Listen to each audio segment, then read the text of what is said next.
পহেলা বৈশাখ ও নববর্ষ উদযাপন উপলক্ষে নদিয়ার পলাশীপাড়া থানার গোপীনাথপুর 12 পাড়ায় গণেশ পূজা অনুষ্ঠিত হলো। নববর্ষের প্রথম দিন পহেলা বৈশাখে শুরু হয়েছিল এই পূজা।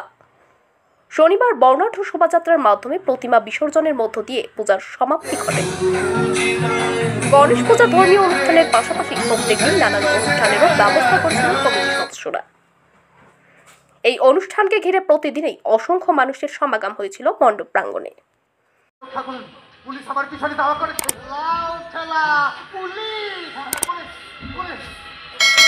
সবাই দেখে মনে হচ্ছে তুমি অন্ধকার থেকে এই আলোর জগতে পৌঁছেছো।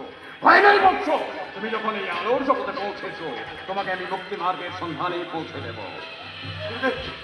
তুমি যাও, তুমি ভিতরে গিয়ে আত্মগোপন করো। বলছো কোনো পক্ষ দরকার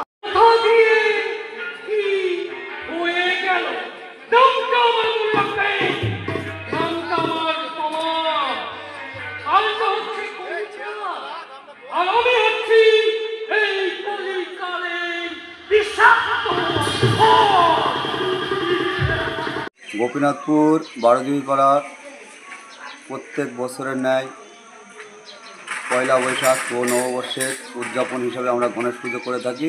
এই গণেশ পুজো 17 বছরে পদার্পণ করলো। আমরা 4 দিন ব্যাপী বিভিন্ন অনুষ্ঠানের মাধ্যমে এই অনুষ্ঠানটা গতকাল শনিবার শেষ করেছি।